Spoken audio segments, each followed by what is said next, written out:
Hello students, welcome again. आज जो बच्चों जो हम टॉपिक डिस्कशन दे रहे हैं वो पीछे जो मैंने वीडियो दिया था उसमें भी अल्टरनेटिंग करंट से रिलेटेड कुछ न्यूमेरिकल्स थे। लास्ट में थोड़ा सा डिस्टर्ब हो गया था video, maybe slightly dated, but here today I am giving some additional numericals here, important numerical, that is 60 hertz आवृत्ति, मतलब उसके जो प्रत्यावर्ती स्रोत है उसकी जो आवृत्ति दे रखी है वो 60 हर्ट्ज दे रखी है और 200 वोल्ट के प्रत्यावर्ती स्रोत से ये जोड़ा गया है।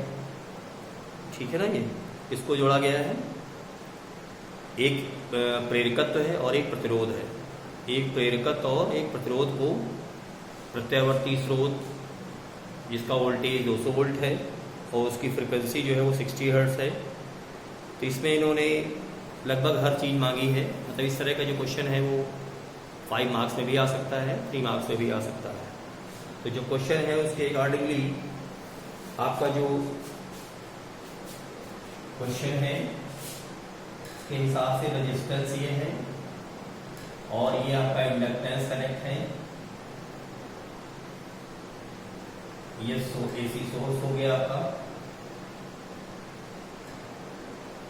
सो जो सप्लाई वोल्टेज भी है दैट इज 200 वोल्ट और इसकी जो फ्रिक्वेंसी दे रखी है वो 60 हर्ट्ज दे रखी है। जो इंडक्टेंस लगा है L that is given 1/π henry and resistance that is 50 ohm. Question asked number 1 थी XL, ये आपसे पूछा जा रहा है प्रेरक प्रतिघात कितना है। दूसरी बात पूछी जा रही है आपसे Z मतलब प्रतिबाधा है और तीसरी बात आपसे पूछी जा रही है करंट मींस I पूछी जा रही है आपसे। चौथी बात पूछी जा रही है फेज डिफरेंस कालांतर या फेज डिफरेंस, ये आपसे पूछा जा रहा है। ठीक है ना, तो सबसे पहले क्या काम करेंगे, आपको एक्सेल चाहिए यानी प्रेरण प्रतिघात चाहिए, इंडक्टिव रिएक्टेंस चाहिए आपको। So we know XL is equal to omega L, value को आला क्यों सबको पता होगा। Omega that is 2πf into L and that is 2π into f that is 60 and L that is given 1/π. So this pi and this pi cancel out. This pi and this pi cancel out. You have 1 to 0 ohm. That means XL is equal to 1 to 0 ohm. And then after this is the first answer. And for Z is equal to under root of R square plus XL whole square. Z जो है हमारी क्या प्रतिबाधा है, ये क्या होता है परिपथ का संपूर्ण प्रतिरोध। अब यहाँ परिपथ में प्रतिरोध के साथ प्रेरकत्व जुड़ा हुआ है, तो इन दोनों का कंबाइंड जो प्रतिरोध है उसको जोड़ किया है Z से। Z इक्वल टू हमारा ये होगा, तो R की वैल्यू को दे रखी that is 50 square plus 120 square. इसको आप सॉल्व करेंगे तो ये आ जाएगा 2500 14400। So that is if you calculate 16900 that is 130। इसका मतलब ये हुआ कि इस सर्किट का जो टोटल रेजिस्टेंस है वो कितना है 130 ओम। ठीक है, फिर क्या चाहिए आपको, करंट चाहिए। तो आपको टोटल रेजिस्टेंस ये पता है, मतलब कुल प्रतिरोध पता है, और ये जो लिया है ये वोल्टेज दे रखा है। तो यहाँ से आप करंट निकालेंगे तो जनरली वैसे जो फार्मूला जो करते हैं I वी पाना, तो V तो टोटल वोल्टेज हो गया। तो तो टोटल रेजिस्टेंस भी चाहिए, यानी कुल प्रतिरोध चाहिए। तो कुल प्रतिरोध यहाँ पे क्या है, प्रतिबाधा है। I इक्वल टू क्या हो जाएगा, V upon Z। V that is 200 and Z that is 130। So this is the current. ये वैल्यू हमारी किसकी होगी, करंट की वैल्यू होगी। क्लियर। एंड देन आफ्टर आपको निकालना है क्या है, कलांतर निकालना है। कलांतर जब आपको निकालना होगा, सर्किट हमारा LR सर्किट है, तो tan phi is equal to, keep remember, XL by R. tan phi is equal to XL by R, and XL is 120, already I have calculated, पहले से निकाल दिया है, और R हमारा है 50। इसको जब सॉल्व कर लेंगे तो ये 2.4 tan phi की वैल्यू हो जाए, या phi equal to tan inverse 2.4 लिख सकते हो। phi पूछा गया है तो phi लिखेंगे tan इनवर्स 2.4। तो इस तरह से आप इस क्वेश्चन को सॉल्व करेंगे and you got the marks. Okay, so this is the question related to LR circuit. आगे और देखेंगे क्वेश्चन कुछ।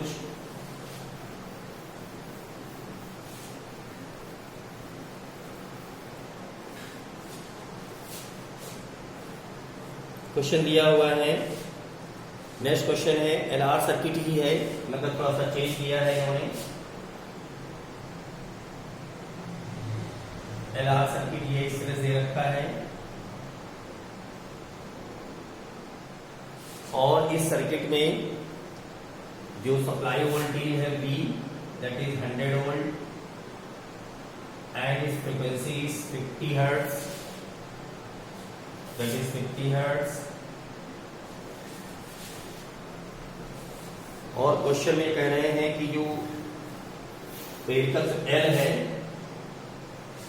उसकी वैल्यू क्या होगी जब इसके श्रेणी क्रम में 31.4 ओम का प्रतिरोध जोड़ा गया है। ये कह रहे हैं कि यदि V और I के बीच अगर कलांतर यानी कला कोण अगर π/4 है तो L का मान बताइए। ये तो सिंपल है, कुछ करने की जरूरत नहीं है। इसमें उन्होंने कह ही दिया है कि L और R के बीच में, जो परिपथ हमारा दिया है उसमें इन्होंने कह रखा है कि V और I के बीच जो कलांतर है, V और I के बीच कलांतर निकालने के लिए हमारा फॉर्मूला होता है tan phi equal to V व I के मध्य कलांतर। किसके लिए, LR सर्किट के लिए। इस LR परिपथ के लिए V और I में कलांतर क्या होगा, tan phi equal to XL by R।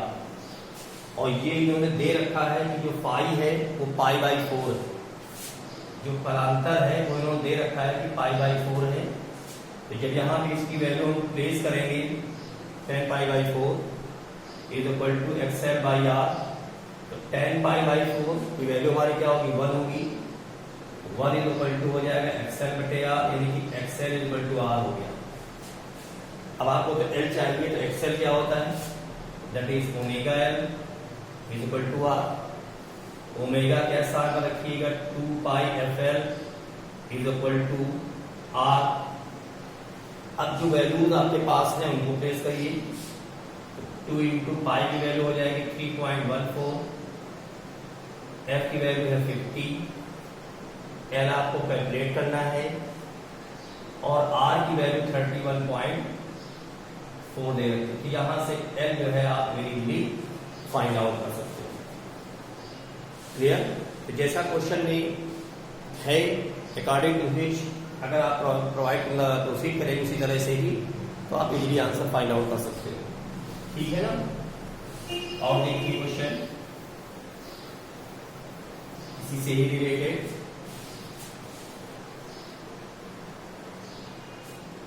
कुछ क्वेश्चन ऐसे होंगे जैसे दिया हुआ है एक लैंप जो है 80 वोल्ट की दिश धारा स्रोत से जुड़ा हुआ है और वो करंट लेता है 10 एम्पियर।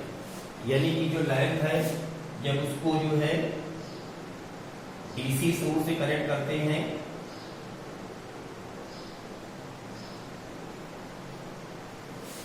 जो लैंप है वो 80 वोल्ट के डीसी सोर्स से कनेक्ट किया गया है जब, तो ये जो करंट ले रहा है वो 10 एम्पियर करंट ले रहा है। और कहते हैं इसी बल्ब को जो है जब 100 वोल्ट 50 वोल्ट के एसी सोर्स से जोड़ते हैं, ठीक है ना, तो उसको जलाने के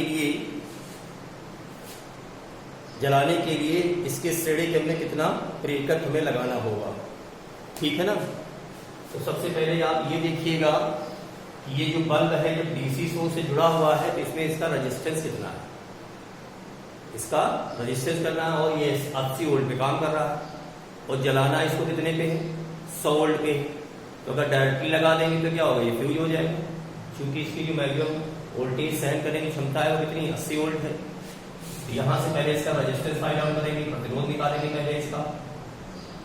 तो प्रतिरोध जो हमारा R होगा, R/V/I होगा, तो V हमारा हो जाएगा 80/10, यानी कि 8 ओम इसका प्रतिरोध। करंट आपको पता ही है। अब कह रहे हैं कि इसी बल्ब को अगर हम एसी सोर्स से जोड़ें,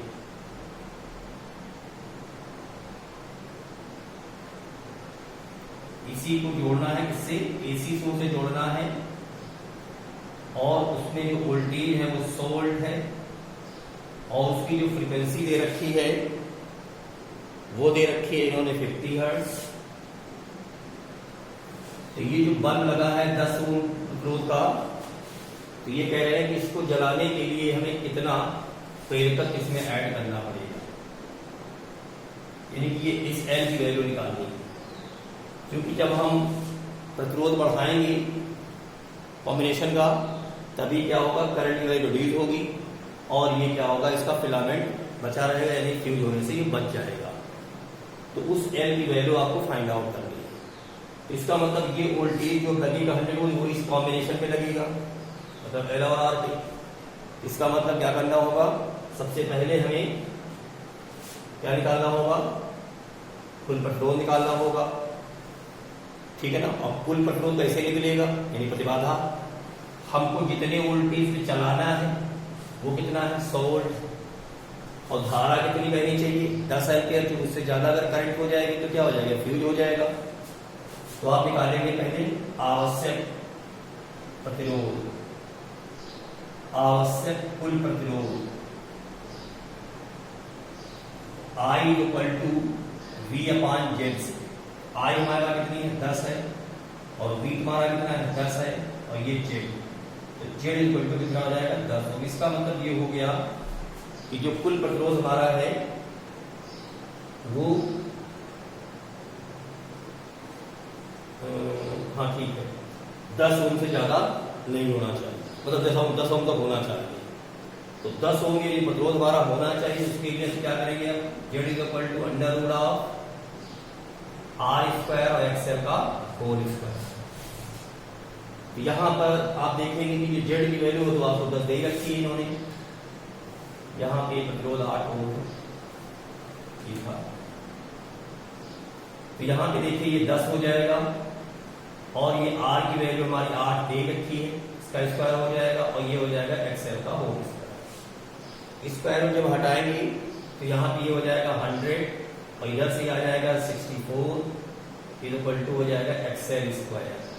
तो यहाँ से XL की वैल्यू आप निकालेंगे कितनी, 6 ओम आएगी। इसका मतलब ये हुआ कि इस प्रेरकत्व का जो प्रतिरोध हमारा होगा, यानी प्रेरकत्व के द्वारा लगाया गया प्रतिरोध है, जिसको कि हम लोग क्या कह रहे हैं, प्रेरण प्रतिघात कह रहे हैं, वो 6 ओम का इसके साथ कनेक्ट करना होगा।